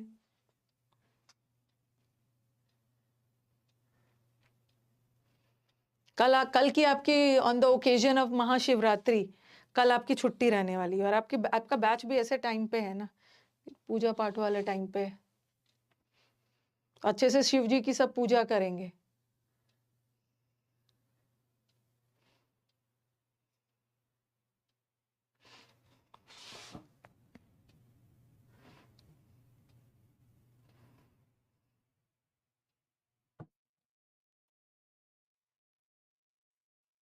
चलो शिव जी के नाम पे एक दो वोकैब कर लेते हैं। ओके, शिव जी के नाम पे एक दो वोकैब कर लेते हैं। तो on the occasion of Mahashivratri, ठीक है, तो ओकेजन के साथ ऑन लगता है। अब शिव जी के नाम पे कुछ याद कर लेते हैं। On the occasion of, exam में एट द ओकेजन लगा देंगे, ओकेजन के साथ ऑन लगता है। ऑन द अवसर ऑफ महाशिवरात्रि, या कभी कभी on the eve of, eve का मतलब है एक शाम पहले। जैसे न्यू ईयर होता है, न्यू ईयर का ईव क्या होता है? 31 दिसंबर के शाम को हम ईव बोलते हैं। ईव मतलब पूर्व संध्या पर, शिवरात्रि के पूर्व संध्या पे, शिवरात्रि के अवसर पे, तो यहाँ पे ऑन लगाना, ईव के साथ एक शाम पहले ऑन लगाना। चलो, एक तो ये हो गया महाशिवरात्रि पे। ओके, ऑन द ओकेजन होता है, एट द ओकेजन नहीं होता, इन द ओकेजन नहीं होता, ऑन होता है। एक ये एरर आएगा। एक और चीज सीख लेते हैं, ओकेजन का स्पेलिंग एग्जाम में आता है। ओकेजन में क्या करते हैं कि भर भर के डबल एस और वो सब डाल देंगे, जो कि गलत है। ओकेजन में डबल सी तो होता है, बट एस डबल नहीं होता है, सिंगल एस होता है। शिव जी के नाम पे 2-3 चीजें याद कर लेना है। एक, शिव जी के नाम पे on the occasion, on the eve, at और इन नहीं होगा। और ओकेजन में डबल एस डाल देते हैं, गलत है। डबल सी तो होता है, सिंगल होता है, एस सिंगल होता है। ठीक है, एक ये हो गया। हाँ, रोज शिव जी की पूजा करनी है। और दूसरा क्या चीज याद रखना है, शिव जी के नाम पर हमने एक समुद्र मंथन में एक वर्ड भी याद किया था, मैंने आपको करवाया था, शिविलरिक। शिविलरिक का मतलब होता है बहुत बहादुर। एक मैंने बहादुर भी बताया था और एक पोलाइट भी बताया था। पोलाइट, कर्टियस, वुमेन के प्रति रिस्पेक्ट, शिविलरिक लोग, ऐसा बताया था। याद होगा, समुद्र मंथन वर्ड में मैंने आपको बताया था। तो शिविलरिक का 2 मतलब होता है, और इसको मैंने शिव जी से याद करवाया था, शिविलरिक। ठीक है, इसको चिविलरिक मत पढ़ना, शिव जी। एक तो शिव जी देवों के देव, महादेव। एक तो शिव जी बहुत बहादुर थे। तो एक लॉर्ड शिवा बहुत बहादुर थे, तो एक तो शिविलरिक का मतलब होता है बहुत बहादुर, बहुत बोल्ड। हीरोइक का मतलब है हीरो की तरह बहादुर थे, बहुत करेजियस थे। और देवताओं में शिव जी सबसे ज्यादा पार्वती जी की रिस्पेक्ट करते थे। अगर वुमेन का देखा जाए ना, तो वुमेन का देखा जाए तो शिव जी और पार्वती जी की जोड़ी बेस्ट थी। और शिव जी पार्वती जी की बहुत रिस्पेक्ट करते थे। मतलब शिव जी बहुत विनम्र थे। शिव जी बहुत पोलाइट है, जो वरदान मांगो वो दे देते हैं, भोलेनाथ है।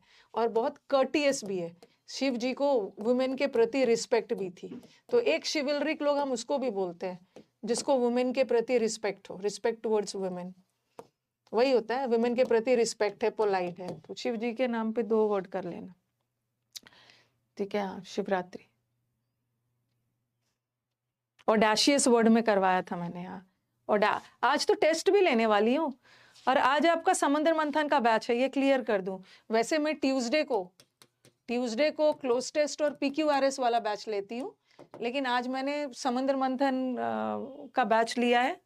ठीक है, आज समुद्र मंथन का बैच करवाऊंगी, और आज यही वाला वर्ड सब करवाऊँ, ऑडेशियस वाला, उसी का टेस्ट भी है। चलो, शिव जी के नाम पे टाइम नहीं वेस्ट करना, शिव जी के नाम पे कुछ सीख ही लेना है। अब आ जाओ, फ्लाई फ्लो वाला करते हैं। वहां से भर भर के एग्जाम्स में एरर आएगा। V1 इसको लिखवा के करवाना होगा अच्छे से। एक होता है फ्लाई का मतलब है उड़ना,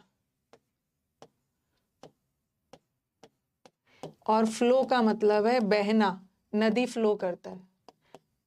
ओवरफ्लो का मतलब है जरूरत से ज्यादा बह रहा है, बाढ़ वगैरह आ जाता है, फ्लड में नदी ओवरफ्लो, या टैंक में पानी भर गया, तो वहां भी बहने का ही सेंस, फ्लो करना। ओके, तो फ्लाई का पास्ट फ्ल्यू होता है, और इसका V2 फ्लोन होता है, V3 सॉरी फ्लोन होता है। फ्लोन आज टेस्ट है।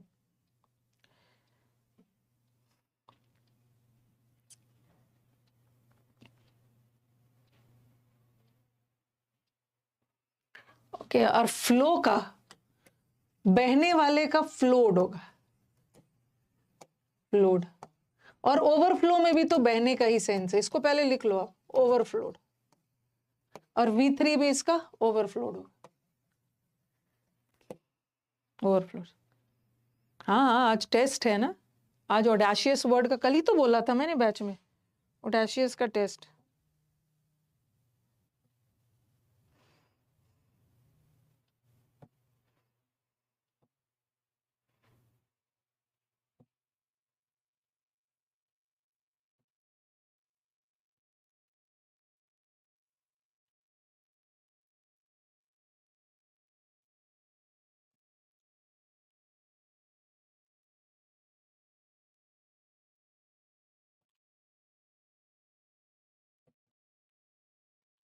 ठीक है, अब हमारे स्टूडेंट्स को कंफ्यूज कहाँ से करने वाले हैं। ओके, अब हमारे स्टूडेंट्स को कहाँ से कंफ्यूज करने वाले हैं, इस दोनों में। ठीक है, स्टूडेंट को लगेगा ना कि ये जो फ्लो है इसी का V3 फ्लोन होता होगा। ठीक है, ये वाले फ्लो के साथ ये वाला, उनको लगेगा कि ये जो फ्लो है इसका V3 फ्लोन होता होगा, जो कि गलत है। ये फ्लोन V3 है, बट किसका? ये जो फ्लोन V3 है ये फ्लाई का है, ये उड़ने का V3 है। बट जो बह रहा है ना, जो फ्लो है, उसका V3 फ्लोड है। ठीक है, उसका V3 फ्लोड होता है। तो यहां से कंफ्यूज करने वाले ये हो सकता है बच्चा, FLOW को V1 मान ले और FLOWN को V3 मान ले, है तो दोनों V3, बट ये उड़ने का V3 है और ये बहने का V3 है। ये एग्जाम्स में हाँ, जितना मैं लिखवा रही हूँ उतना से हो जाएगा। ओके, तो ऐसा दे देंगे, the reverse have overflown the banks. Bank का मतलब है नदी के किनारे से भी ज्यादा नदी बह रही है, पानी किनारे से भी ज्यादा बाढ़ की वजह से हो गया है। तो अब स्टूडेंट को लगेगा कि मैम अभी तो आपने बोला कि हैव के बाद V3 आएगा। ठीक है, तो फ्लोन भी तो V3 होता है, फ्लोन भी तो V3 होता है, बट फ्लोन उड़ने का V3 है ना। बट यहाँ तो नदी बहता है, उसका V3 तो ओवरफ्लोड या फ्लोड होगा, तो ओवरफ्लोन ना होके ये ओवरफ्लोड होगा। बहने का सेंस, बहना बहना। ओके, बहने वाले का flowed flowed, overflowed overflowed, but ये तो फ्री फ्लोड। अगर मैं ऐसा लिखती, the birds have overflowed, the birds have लिख देती द बर्ड्स हैव फ्लोड, तो ये गलत होता है क्योंकि यहाँ उड़ने का सेंस है और उड़ने के सेंस में तो फ्लोन होगा, फ्लोन फ्लोन।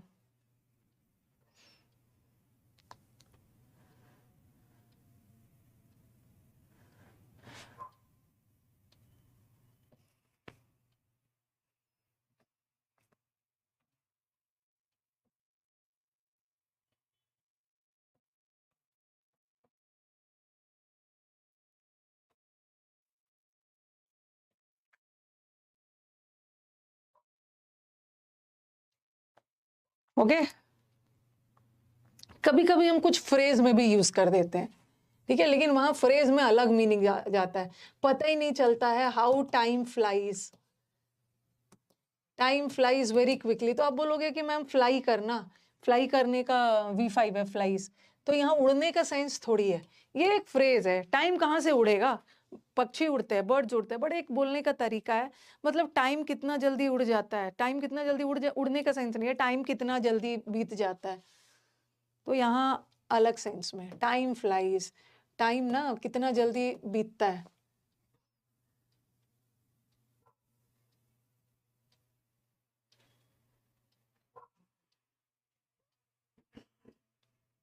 उसीलिए बोलती हूँ ना कि ज्यादा स्मार्ट बनने की कोशिश मत करो, कि टेंस चैप्टर पढ़ेंगे तब V1 V2 V3 समझ आएगा। टेंस पढ़ के वर्ब नहीं समझते हैं, इसीलिए बोलते हैं ना, इस बैच में मैं देख रही हूँ ना कुछ स्टूडेंट्स ओवर स्मार्ट बन रहे हैं और अपने आप को कुछ ज्यादा ही समझ रहे हैं। ठीक है, हम टेंस पढ़ेंगे तभी वर्ब समझ में आएगा। आप उल्टा बोल रहे हो, आप बेवकूफ हो, आप उल्टा बोल रहे हो। कभी भी बिना वर्ब पढ़े टेंस समझ में ही नहीं आएगा। ओके, वर्ब पढ़ोगे तभी टेंस समझ में आता है, क्योंकि किसी भी वाक्य का टेंस उसके वर्ब से ही बनता है। तो जब तक V1 V2 V3 सब नहीं पढ़ोगे तब तक आपको टेंस में कुछ नहीं समझ में आएगा। तो टेंस वर्ब के बाद टेंस पढ़ना है। ठीक है, तो ज्यादा इस बैच को ना बेवकूफ वाला बैच मत बनाओ, सिलेक्शन वाला बैच बनाए। फ्लो का मतलब होता है बहना, और ओवरफ्लो का मतलब है ओवर, जरूरत से ज्यादा बह रहा है। जैसे आपके घर का जो टैंक है, पानी का टंकी पूरा भर जाता है तो पानी ऊपर से गिरने लगता है तो ओवरफ्लो करता है। जब नदी में अभी जाओगे तो नदी फ्लो करेगा, पानी फ्लो कर रहा है, लेकिन जब बारिश होती है, बाढ़ आ जाता है, तो नदी ओवरफ्लो करना होता है जरूरत से ज्यादा।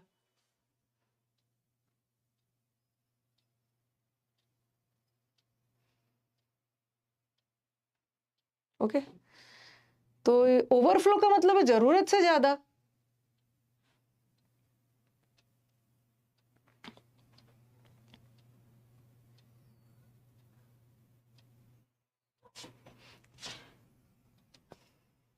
वैसे भी उन पर मैं ध्यान थोड़ी दे रही हूँ, उनको शांत करने के लिए ना थोड़ा सा उनको टारगेट किया है, उनके बोलने पे मैं थोड़ी कुछ करूँगी।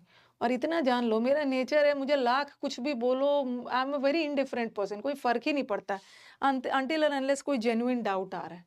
ठीक है, थोड़ा सा टारगेट कर देती हूँ कि आने वाले 2-3 क्लास तक साइलेंट मोड में चला जाए, अभी बहुत वाइब्रेट कर रहा है। तो ये फ्लाई और फ्लो सही हो गया। ओके, ये हो गया फ्लोड और फ्लोड। और कभी कभी ना ऐसा भी आता है, ही, ये सब ध्यान से सुना करो, बात को सुना करो, हाउ टाइम फ्लाइज। और ऐसा भी आता है ही फ्ल्यू या फ्लोड इनटू रेज। ये सब चीजों को रेज का मतलब है गुस्सा।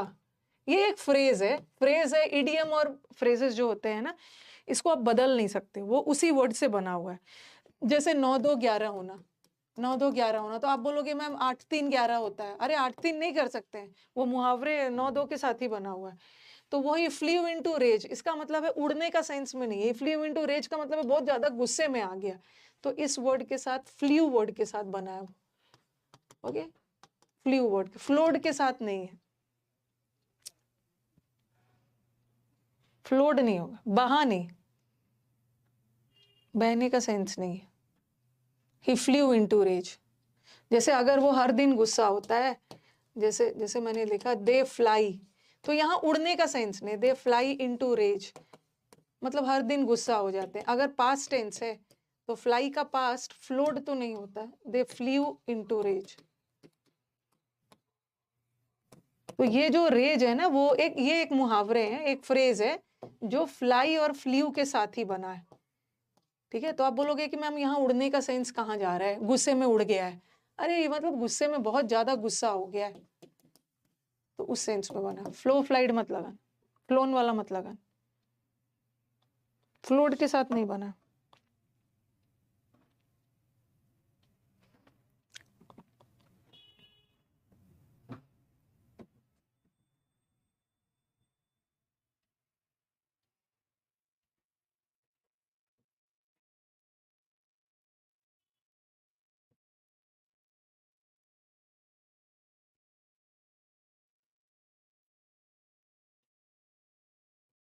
ओके, आगे बढ़े। ये हो गया, कम वाला हो गया। अब आ जाओ कास्ट। ये देखो, ये चारों को याद रखना, ये जाति वाला कास्ट नहीं है। एक जाति है ना, धर्म और जाति वाला कास्ट ये है, CASTE।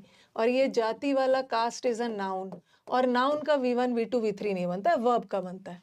कास्ट का बहुत सारा मतलब होता है। एक तो वोट डालना, आप जाते हो वोट डालने, वोट डालना। और किसी हीरो, किसी मूवी में किसी हीरो को कास्ट किया गया, ओके, मूवी में किसी हीरो को प्रेजेंट किया गया, रोल दिया गया, तो कास्ट का जो भी मतलब हो, मेटल्स वगैरह को भी कास्ट किया जाता है। अगर आपने कल वोट डाला ना, एग्जाम में ऐसा करेंगे, ED लगा देंगे, कास्टेड, जो कि गलत है। जैसे आप बोलोगे कि मैम मैंने तो कल वोट डाला, तो मैं ये लगा सकती हूँ ना, I casted my vote yesterday. Casted कोई वर्ड होता ही नहीं, there is no such word like. आप आज वोट डाल रहे हो, 4 दिन बाद भी डालोगे, या कल भी डाला, बीता हुआ कल, उसमें ED नहीं लगता है, तो उसमें कास्ट का तीनों फॉर्म सेम होता है। कल भी वोट डाला ना तो कास्ट होगा। ठीक है, एक कास्ट का मतलब है रोल देना, तो कास्टेड को एग्जाम में ED लगा देंगे, इसमें जैसे ED लगा के दे देंगे। टेलीकास्टेड में भी ED लगा के दे देंगे। फोरकास्टेड में तो कुछ ED VD नहीं होता है। अगर ब्रॉडकास्ट, रेडियो पे ब्रॉडकास्ट किया गया या टेलीविजन पे प्रसारण किया गया, फोरकास्ट का मतलब होता है भविष्यवाणी करना, टू टेल फ्यूचर, फ्यूचर के बारे में। से वेदर फोरकास्ट होता है ना, वेदर की भविष्यवाणी की जाती है, तो इसमें ED नहीं लगाना। एग्जाम में ब्रॉडकास्टेड लगा देंगे, टेलीकास्टेड लगा देंगे, फोरकास्टेड लगा देंगे, बट तीनों सेम होता है, cast cast cast, broadcast broadcast broadcast, telecast telecast telecast, forecast forecast forecast, सब फॉर्म्स इसका सेम होता है।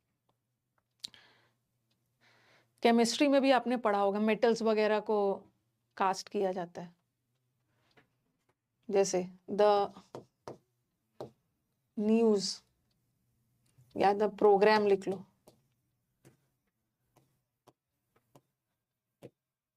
The programme was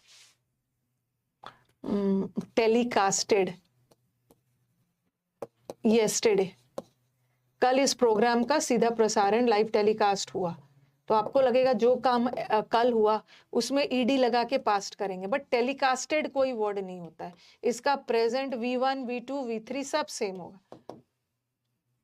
the programme will B, अगर ऐसा भी रहता ना, ये तो कल हो चुका है, अगर फ्यूचर में होने वाला रहता तो ऐसा भी लगा के दे सकते थे, the programme will be telecasted tomorrow.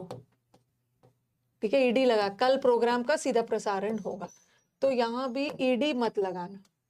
Telecasted कोई वर्ड ही नहीं होता है। Telecast telecast telecast, broadcast broadcast broadcast, forecast forecast forecast, casted लगा देंगे, गलत। अब आ जाओ स्ले वाला चलते, पहले इसको कॉपी करते जाइए फटाफट।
इसका B4 बन जाएगा, ब्रॉडकास्टिंग टेलीकास्टिंग फोरकास्टिंग बनता है, आईएनजी बनता है, हर वर्ब का आईएनजी बनता है, बट कहाँ नहीं बनता है, जब स्टेटिव वर्ब हो। पॉडकास्ट में भी मत लगाना, बैठा के बुला के इंटरव्यू लिया जाता है, पॉडकास्ट में भी मत लगाना। ओके, स्ले वाला, हाँ आप स्ले वाला करवाती हूँ।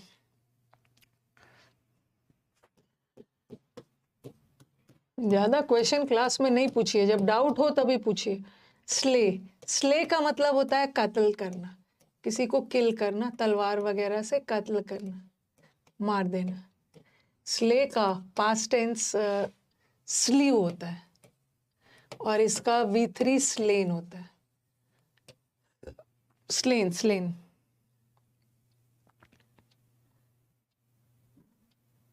V5 सबका होता होगा, V5 तो सबका ही है, तो स्लेज लगाओ। दे है तो स्ले, एक ही चीज बार बार पूछ रहे हो आप लोग जबकि मैंने V1 और V5 में डिफरेंस बता दिया है, फिर भी पूछे जा रहे हो। ही है तो स्लेज और दे है तो स्ले। अब एग्जाम में ऐसा लगा देंगे, ही स्लीव्ड द हंटर, उसने शिकारी को मार डाला। गलत है, ये जो स्लीव है, ये स्लीव तो अपने आप में पास्ट टेंस है। ठीक है, ये स्लीव अपने आप में पास्ट टेंस है, तो फिर इसमें ईडी लगा के पास्ट टेंस क्यों करोगे?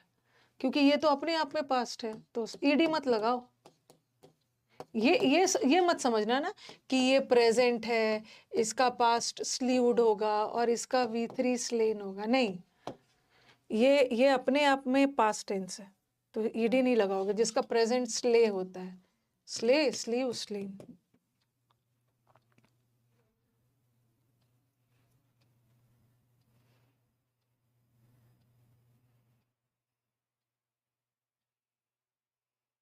टीवी पे टेलीकास्ट होता है, रेडियो पे ब्रॉडकास्ट होता है।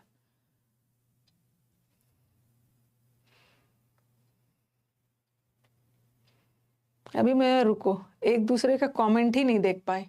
ऐसा सेट करती हूँ ना मैं अपने कमेंट बॉक्स को, परसों से ऐसा सेट करती हूँ कि मैं सिर्फ आपका कमेंट देख पाऊँ। मतलब आपका कमेंट देखना इसलिए ज़रूरी है क्योंकि पढ़ाते वक्त डाउट आता है। वैसे तो मैं कमेंट बॉक्स ऑफ भी कर सकती हूँ, लेकिन बच्चों के बीच में डाउट्स आता है तो फिर दिक्कत हो जाती है। कल से मैं ऐसा सेट करती हूँ ना कि आप लोग एक दूसरे का कमेंट ही नहीं देख पाओगे, सिर्फ मैं आपका कमेंट देख पाऊंगी।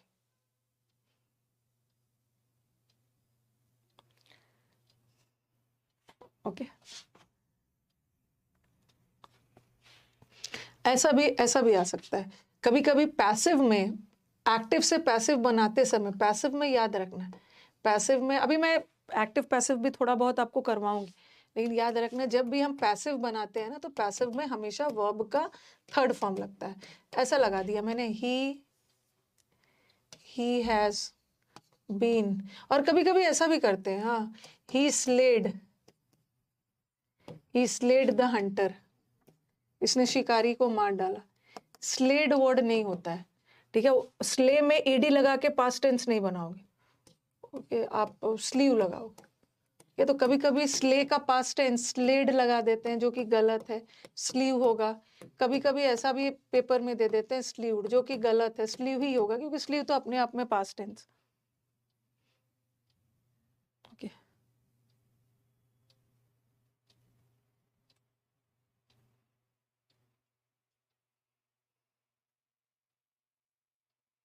ओके, और हाँ, ये हो गया। और कभी कभी सेंटेंस पैसिव में आ जाता है, he has been sleeve by the hunter, hunter के द्वारा उसकी कत्ल की गई है।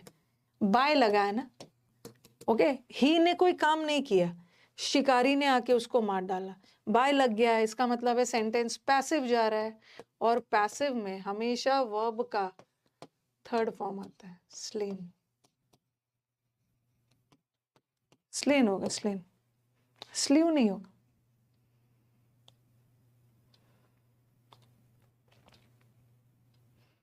कल आपकी छुट्टी है, तो आप अपना जो भी छूटा हुआ है, खास करके वो बच्चे जो लेट से क्लास को ज्वाइन किए, जो भी छूटा हुआ है उसको रिवाइज कर लेना। इतना ज़्यादा कमेंट्स ना मैंने इसी बैच में देखा है, ठीक है। इस बैच को थोड़ा सा कंट्रोल करना होगा। अचीवर 1 पढ़ाया, अचीवर 2 पढ़ाया, अचीवर 3 पढ़ाया, अचीवर 4 पढ़ाया, 5 में ही कुछ ज़्यादा ही एक्साइटेड हो।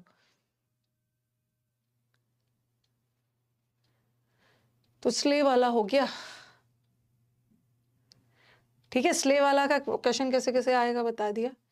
अब हैंग वाला बताती हूँ, ठीक है। हैंग वाला आप लिखो पहले। एक हैंग का मतलब होता है प्रिजनर, मतलब कैदी को। एक हैंग का मतलब होता है फांसी देना, ठीक है। फांसी देने का V2 हैंग्ड होगा, और उसका V3 भी हैंग्ड होगा। और एक है कपड़े वगैरह लटकाना, दीवार पे फोटो लटकाना, ओके। लिख लो, हिंदी में लिख लो, कपड़े वगैरह टांगना, कपड़े लटकाना, हैंग करना। कोई लैंप वगैरह को हैंग कर रहे हो, तो उसका होगा हंग और हंग।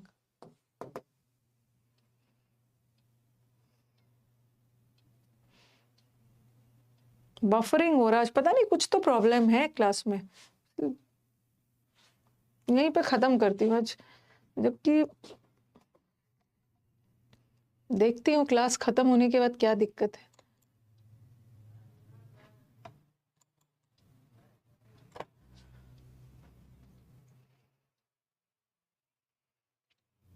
इतने सारे बच्चों का कंप्लेन आ रहा है, तो कुछ तो प्रॉब्लम होगा आज क्लास में। यही करके खत्म करती हूँ, ठीक है।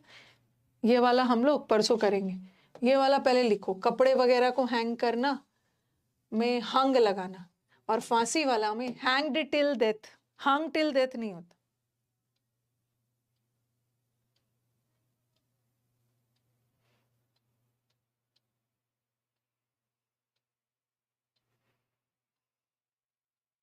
बफरिंग हो रहा है, क्लास के बाद में दिखवाती हूँ। अभी नीचे वाला मत लिखिएगा, नीचे वाला मैं नेक्स्ट क्लास करवाऊंगी, पहले मेरे को एग्जाम्पल दे देने दीजिए।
चलो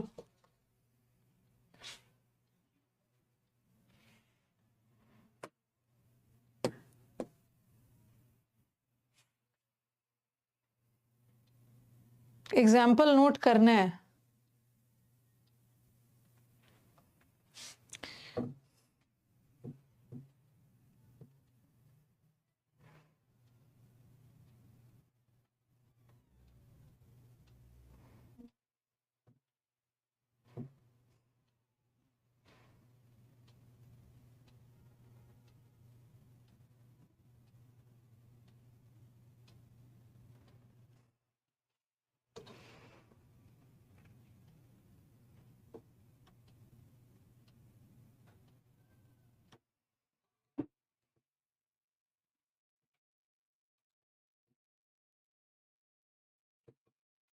ओके हाँ, तो यही करके खत्म करती हूँ, आज दिक्कत हो रही है थोड़ा, वैसे भी टाइम भी हो गया। The prisoner has been, prisoner को देखो, ये भी V3, हैज हैव हैड के बाद ये भी V3 है और ये भी V3, ये दोनों V3, और यहाँ पे हैंग का एक V2 हंग भी होता है और एक ये भी होता है।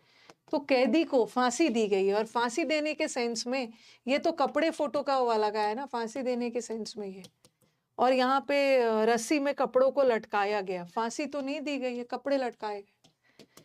अब उसने लैंप को, ओके लैंप है, उसको हैंग किया, फांसी तो नहीं दिया।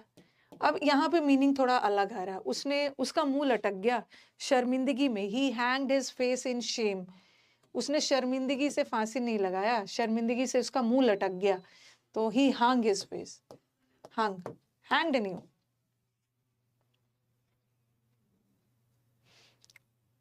ओके तो यही तक रखते हैं।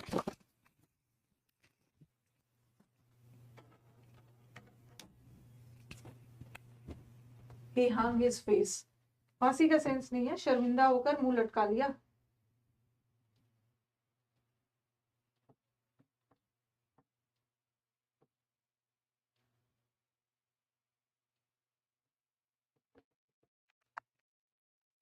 कल आपकी छुट्टी रहेगी, परसों मिलेंगे ना, तो बेयर और बेयर, अभी B1 B2 करवाऊंगी, अभी भी बहुत सारा B1 B2 है, 60-70 है जितना मैं करवा दे रही हूँ, उसके अलावा आपको नहीं करना है, उतने ही अच्छे से कर लीजिए।